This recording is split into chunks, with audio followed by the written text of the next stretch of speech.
ಸಭಾಧ್ಯಕ್ಷರ ಪೀಠಕ್ಕೆ ಅಗೌರವ ತೋರಿಸಿದ್ರು, ಸ್ಪೀಕರ್ಗೆ ಅಪಮಾನ ಮಾಡಿದ್ರು ಅಂತ ಹೇಳಿ 18 ಜನ ಬಿಜೆಪಿಯ ಶಾಸಕರನ್ನ ಸಭಾಧ್ಯಕ್ಷರು ಯುಟಿ ಖಾದರ್ ಅವರು ಅಮಾನತು ಕೂಡ ಮಾಡಿದ್ರು. ಸಂಬಂಧಪಟ್ಟಂತೆ ಮನವಿ ಪತ್ರನೂ ಕೂಡ ತುಮಕೂರು ಗ್ರಾಮಾಂತರ ವಿಧಾನಸಭಾ ಕ್ಷೇತ್ರದ ಬಿಜೆಪಿಯ ಶಾಸಕ ಸುರೇಶ್ ಗೌಡ ಒಂದು ಮನವಿಯನ್ನು ಕೂಡ ಕೊಟ್ಟಿದ್ದಾರೆ. ಇದ್ರ ಬಗ್ಗೆ ಮಾತನಾಡೋ ಜೊತೆ ಅವರಿದ್ರೆ ಮಾತನಾಡ್ತಾ ಹೋಗ್ತೇನೆ. ಸರ್, ಈಗ ಮನವಿ ಪತ್ರನೂ ಕೂಡ ಕೊಟ್ಟಿದ್ರಿ, ಏನು ಉಲ್ಲೇಖ ಮಾಡಿದಿರಿ ಅಂತ? ಇಲ್ಲ, ಮಾರ್ಚ್ 21ನೇ ತಾರೀಕು ನಡೆದಂಥ ಘಟನೆ. ಸುಮಾರು 18 ಜನ ಶಾಸಕರನ್ನ, ಬಿಜೆಪಿ ಶಾಸಕರನ್ನ ಸ್ಪೀಕರ್ ಅವರು ಅಮಾನತುಗೊಳಿಸಿರೋದ್ರ ಬಗ್ಗೆ ನಾನು ಒಂದು ಸ್ಪಷ್ಟೀಕರಣವನ್ನು ಕೊಟ್ಟಿದ್ದೇವೆ.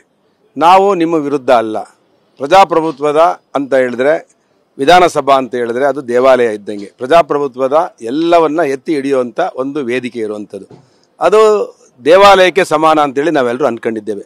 ಅಲ್ಲಿ ಯಾವುದೇ ಒಂದು ಘಟನೆಗಳು ನಡೆದಂಥ ಸಂದರ್ಭದಲ್ಲಿ ಅದನ್ನು ನ್ಯಾಯಯುತವಾಗಿ ಆಡಳಿತ ಪಕ್ಷದ ಮುಖ್ಯಮಂತ್ರಿಗಳಿರ್ಬೋದು, ಸಚಿವರಿರ್ಬೋದು, ಅವರು ಅದಕ್ಕೆ ಸ್ಪಷ್ಟೀಕರಣ ಕೊಡಬೇಕು.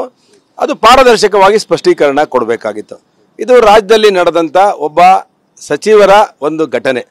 ಒಬ್ಬ ಸಚಿವರಾಗಿದ್ದಂಥವರು ಒಂದು ವಿಷಯವನ್ನು ಪ್ರಸ್ತಾಪ ಮಾಡಿದಂಥ ಸಂದರ್ಭ, ಅದು ಎಂಥ ಪ್ರಸ್ತಾಪ?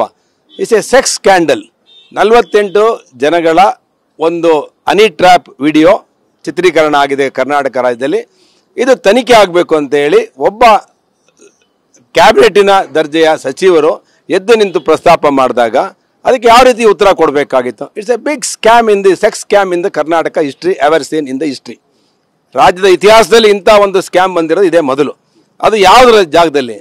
ಅವರು ಶಾಸಕಾಂಗ ಸಭೆಯಲ್ಲಿ ಮತ್ತೆ ಕ್ಯಾಬಿನೆಟ್ಟಲ್ಲಿ ಮುಖ್ಯಮಂತ್ರಿಗಳ ಹತ್ರ ಮಾತಾಡೋದು ಬಿಟ್ಟು ಏಕಾಏಕಿ ಬಂದು ವಿಧಾನಸಭೆಯಲ್ಲಿ ಇದನ್ನ ಇದರಲ್ಲಿ ಸದನದಲ್ಲಿ ಎತ್ತಾರೆ ಅಂತ ಹೇಳಿದ್ರೆ ವೆರಿ ಸೀರಿಯಸ್. ಇದ್ರ ಮೇಲೆ ಆಕ್ರೋಶಭರಿತವಾಗಿದ್ದೋ ನಾವು. ಆ ಸಂದರ್ಭದಲ್ಲಿ ಆಕ್ರೋಶಭರಿತವಾಗಿದ್ದಂಥ ಸಂದರ್ಭದಲ್ಲಿ ಪ್ರತಿಭಟನೆ ಮಾಡ್ತಿದ್ದೋ. ಆ ಸಂದರ್ಭದಲ್ಲಿ ಒಂದು ಮುಸಲ್ಮಾನರು ಬಿಲ್ಲು ಕೂಡ ಸಂವಿಧಾನಿಕ ವಿರುದ್ಧವಾಗಿ, ಕಾನ್ಸ್ಟಿಟ್ಯೂಷನ್ ವಿರುದ್ಧವಾಗಿ ತರುವಂಥ ಒಂದು 2 ವಿಷಯಗಳು ನಾವು ಇಟ್ಕೊಂಡು ಹೋರಾಟ ಮಾಡ್ತಿದ್ದ ಸದನದಲ್ಲಿ. ಆ ಸಂದರ್ಭದಲ್ಲಿ ಈ ವಿಷಯವನ್ನು ನಾವು ಜೋರಾಗಿ ತಗೊಂಡಂಥ ಸಂದರ್ಭದಲ್ಲಿ ನಮ್ಮನ್ನು ಅಮಾನತು ಪಡಿಸಿದ್ದಾರೆ.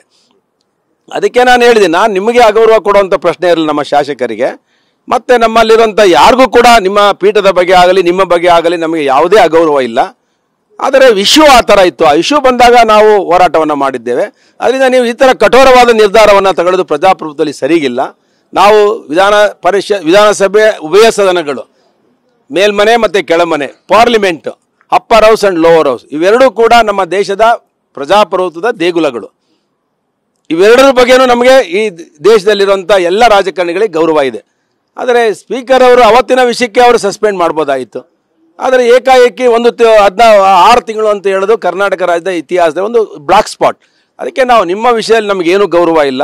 ಇವತ್ತು ಹೊರಟಿಯವರು ಹೇಳ್ತಿದ್ದಾರೆ, ಬಸವರಾಜ್ ಹೊರಟಿಯವರು, ನಮಗಿಲ್ಲಿ ಕೆಲಸ ಮಾಡೋಕ್ಕಾಗ್ತಾ ಇಲ್ಲ, ನಾನು ಇದರಿಂದ ರಾಜೀನಾಮೆ ಕೊಡ್ತೀನಿ ಅಂತೇಳಿ. ನಮ್ಗೆ ಗೊತ್ತಿದೆ ಎಷ್ಟು ಕಷ್ಟ ಇದೆ ಅಂತೇಳಿ. ಸ್ಪೀಕರ್ಗೂ ಖಾದರ್ ಅವ್ರಿಗೂ ಎಷ್ಟು ಕಷ್ಟ ಇದೆ ಅಂತ ನಮ್ಗೆ ಗೊತ್ತಿದೆ. ಹೌಸ್ ನಡೆಸೋದು ಅಷ್ಟು ಸುಲಭ ಅದಲ್ಲ. 224 ಜನನೂ ಒಂದೇ ಸರಿ ಎದ್ದೇಳ್ತಾರೆ. ಆ ಕಡೆಯವರು ಎದುರು ಈ ಕಡೆಯವರು ಎದ್ದೇಳ್ತಾರೆ, ಈ ಕಡೆಯವರು ಆ ಕಡೆ ಎದ್ದೇಳ್ತಾರೆ. ಇಶ್ಯೂಗಳು ವಿಷಯಾಂತರ ಆಗ್ತವೆ. ಅವೆಲ್ಲವನ್ನ ಕಂಟ್ರೋಲ್ ತಂದು ನಡೆಸಬೇಕಾದ್ರೆ ಅವ್ರಿಗೆ ಹಾರ್ಟ್ ಅಟ್ಯಾಕ್ ಒಂದು ಆಗಿಲ್ಲ ಅಷ್ಟೇ.